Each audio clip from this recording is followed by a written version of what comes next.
Hallelujah, Kol Yisrael, Amen. Amen.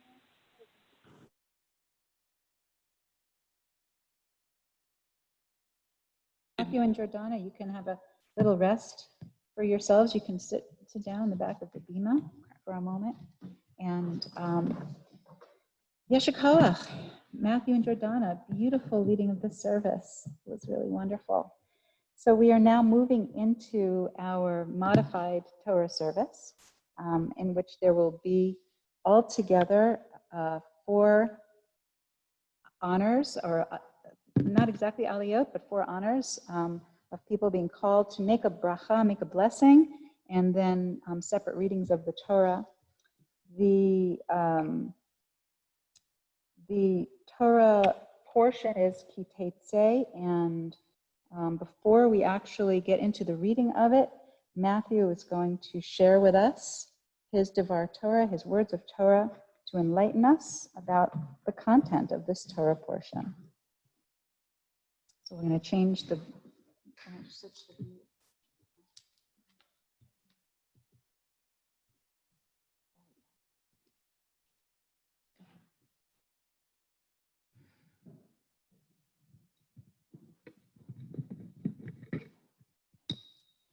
In Ki Teitzei, we see our ancestors nearing the end of their great exodus from 400 years of slavery in Egypt. Moses gives a large series of speeches and sermons to the Israelites. In these speeches, Moses reminds the Israelites of their covenant with God, recounts the past, and mentions future possibilities for the Israelites if they follow God's laws. Laws included are about punishment of children, treatment of captives, roof railings, parental guilt, divorce, tzedakah, regulations of inheritance, fair weights and measures, rights of foreigners, and loan vows. Each of these laws have specific meanings that all built upon Ki Teitzei in our covenant with God, but I will be talking about none of them.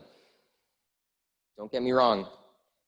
Each law is very important to our religion, but the rules didn't catch my attention.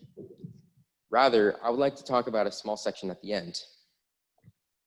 At the end of Ki Teitzei, we read, "Remember what Amalek did to you on your journey after you left Egypt, how, undeterred by fear of God, he surprised you on the march when you were famished and weary, and cut down all the stragglers in your rear. Therefore, the Lord your God grants you safety from all your enemies around you in the land that the Lord your God has given you as hereditary portion. You shall blot out the memory of Amalek from under heaven. Do not forget." We read this part of Ki Teitzei twice, now and on the Shabbat before Purim.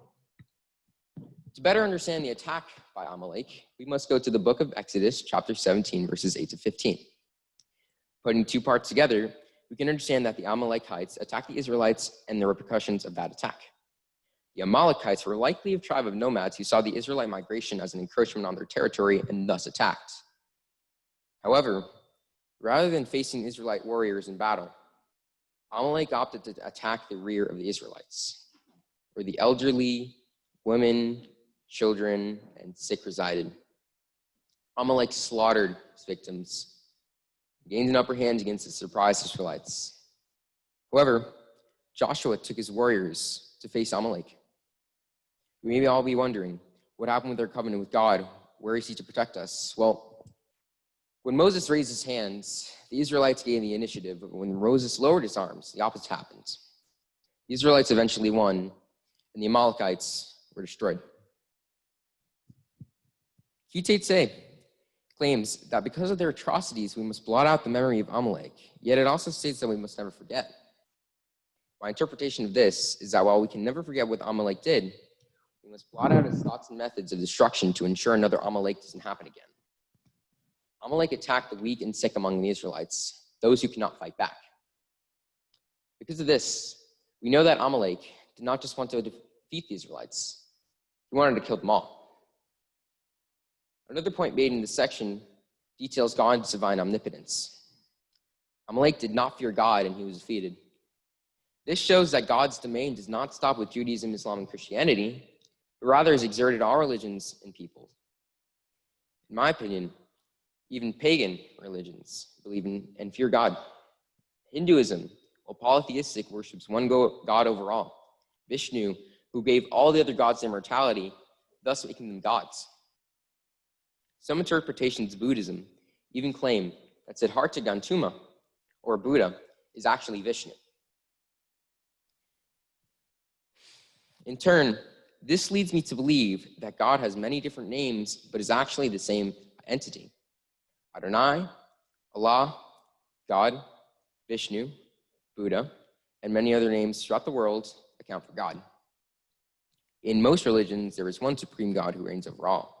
So the fact that God presides over all is strengthened by this theology, that all religions believe in God in one way or another. I believe the Torah suggests that all do not fear God, covenant with Jews, are destined to face the wrath of God. God made a covenant with the Israelites that carries on to today, granting us divine protection from our oppressors so long as we keep our end of the deal.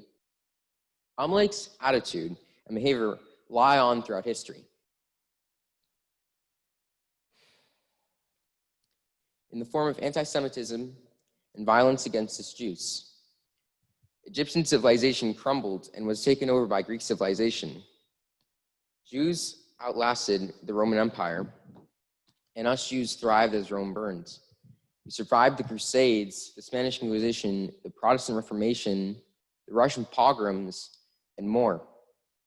The Holocaust killed over 6 million of us, and many of us have relatives who were victims of the Nazis. However, we are still here. The Third Reich isn't. As all our oppressors vanished from the earth, we stood firm to continue our practices. This, in my opinion, means that God still grants us protection, often helping us outlast our enemies when we do not have the means to fight back. Ki Tse also claims that it has a lot to do with empathy. Many laws in Ki Tse have to do with respecting the earth, animals, and our peers by showing empathy to those around us and acting accordingly. Laws in Ki Tse prevent slavery in some cases, ensuring fair treatment of workers, family, and neighbors, the forgiveness of loans, and ensuring families don't remain in poverty throughout generations, and other forms of unfair treatments. God has kept us safe from our enemies and has protected us as part of this covenant, but these laws ensure that we do our part. As long as we look after one another and help each other in times of need, regardless of race, religion, ethnic group, or nationality, then we can build a fair society. Empathy and care for others ensures a just society. For when we lose our empathy, we lose our humanity, just as Amalek did. Going along with this, for my Mitzvah project, I have chosen to provide aid for the Navajo reservation. Currently, the Navajo are recovering from the worst COVID outbreak per capita in the United States, suffering from a large number of cancer cases due to radioactive waste from the bygone Cold War era and neglect from the US government. My grandfather had a love for the Navajo, which he passed down to my father, who due to his work as an ER doctor in the Navajo Nation became an honorary member of the tribe. I intend to continue on with this work by raising money and needed goods for the Navajo with my sister, showing empathy for those who need it most. Now on to thank yous. First, I'd like to thank my father, who has fostered my practice of Judaism throughout my whole life, and my mother for pushing me to complete my work along this long journey. I thank my sister, who was my best friend and sibling, has taken all the same steps that I have to get to this moment. I would like to thank my tutor, Deborah, who despite recent challenges and events, has made every effort to help me prepare for this B'nai Mitzvah. I would like to thank Rabbi Kaya, for guiding my thoughts about Ki Tse and expanding my understanding about the Torah in a whole. I would like to thank my Hebrew classmates, who brightened up my Sundays and Wednesdays. I would like to thank Mora Seth and Mora Henya for guiding my Jewish education over the last year. And lastly, please, I would like to thank everybody who made the effort to be on Zoom and watch this huge moment in my life. Thank you all. With that, that's it. Yeshikoah, what a beautiful, thoughtful, gracious Devar Torah, Matthew. Thank you. You really did a phenomenal job, and you've taught us all quite a lot of Torah, Torah for its own sake, but also Torah for the sake of creating justice in the world, for the sake of action. So thank you so much for sharing that. So we're going to now begin officially the Torah service with our Rabbi, Rebbe Hirschmeyer.